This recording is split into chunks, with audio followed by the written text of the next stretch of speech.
Следственный комитет взял на контроль уголовное дело о гибели ребенка. Он скончался в результате обширных ожогов, полученных из-за взрыва бочки с карбидом.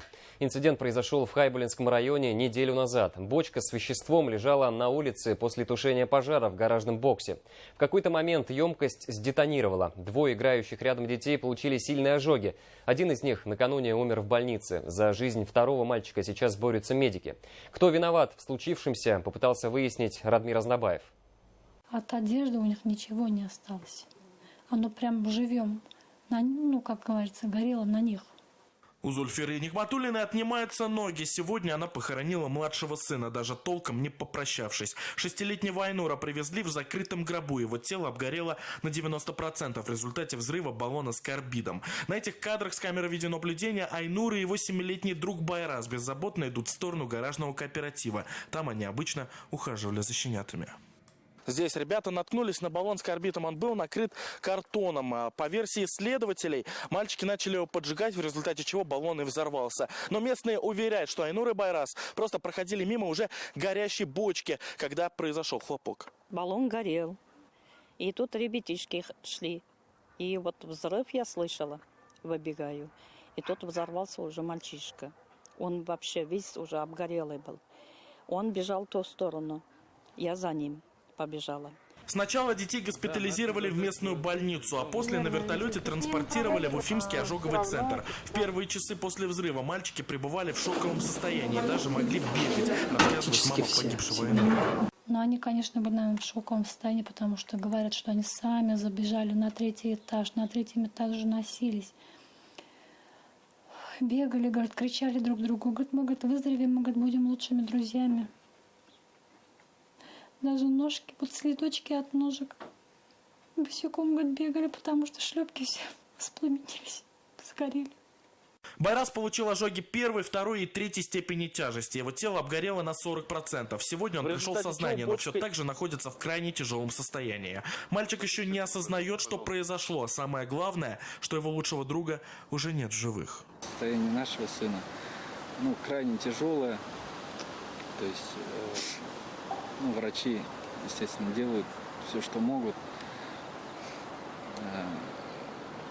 Открыл глазки он вчера, то есть пытается, у него трубка в горле, он пытается, губами шевелит. Пожар в гаражном кооперативе «Акьяра» произошел ровно неделю назад. Во время тушения спасатели вытащили из гаража баллон с карбидом. Как только огонь ликвидировали, сотрудники уехали, а емкость с взрывчатым веществом так и осталась на улице. В МЧС уверяет, бочка не могла взорваться сама, ее подожгли.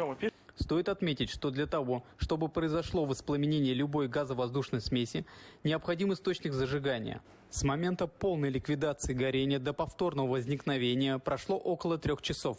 При этом признаков горения замечено не было. Жалоб от населения не поступало. Уголовное дело по статье «Халатность, повлекшая по неосторожности причинения тяжкого вреда здоровью или смерть человека». Председатель Следственного комитета России Александр Бастрыкин поручил доложить ему о ходе расследования. Органами Следственного комитета возбуждено уголовное дело по статье «Халатность, повлекшая по неосторожности причинение тяжкого вреда здоровью и смерть человека по факту получения термических ожогов 2 малолетними детьми при возгорании бочки с легковоспламеняющимся веществом. В настоящее время следователями организован комплекс мероприятий, направленных на установление всех обстоятельств произошедшего. В ходе расследования действиям должностных лиц, ответственных за обеспечение безопасности на месте тушения пожара, будет дана правовая оценка. Свою проверку организовала и республиканская прокуратура. Надзорный орган выявил, что гаражи установлены в этом массиве незаконно. Местная администрация не осуществила нужный земельный контроль и не выявила собственников. По-хорошему, гаражей здесь быть вообще не должно. Прокуратура района выявила, что пожар случился в массиве самовольно установленных гаражей. Местные органы власти не осуществляли надлежащим образом земельный контроль, не принимали мер по установлению собственников и сносу незаконно размещенных сооружений. В связи с этим прокуратура внесла в адрес главы районной администрации представление с требованием незамедлительно устранить нарушения и привлечь виновных лиц к ответственности. В местной администрации говорят, что стихийные гаражи в этом месте стоят уже около 10 лет. Но комментировать ситуацию никто из присутствующих на рабочем месте не стал. Глава администрации и все его заместители оказались в отъезде. Администрация не установила ни собственников, не решила вопрос по сносу. Там их вообще не должно быть, по версии прокуратуры. Это я не могу комментировать. А кто может? Возможно, отдел строительства или кто-то. Но администрация же все это должна решать. Сколько лет они там уже эти гаражи, не скажете? Гаражи лет 10, наверное, я точно не скажу. 10 где лет, они да. находятся. Не могу сказать, но...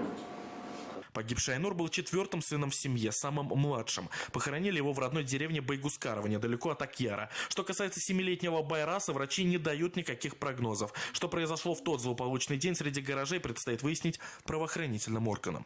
Радмир Азнабаев, Азамат Мухаммедшин и Игорь Иванов. Новости. Хайбулинский район.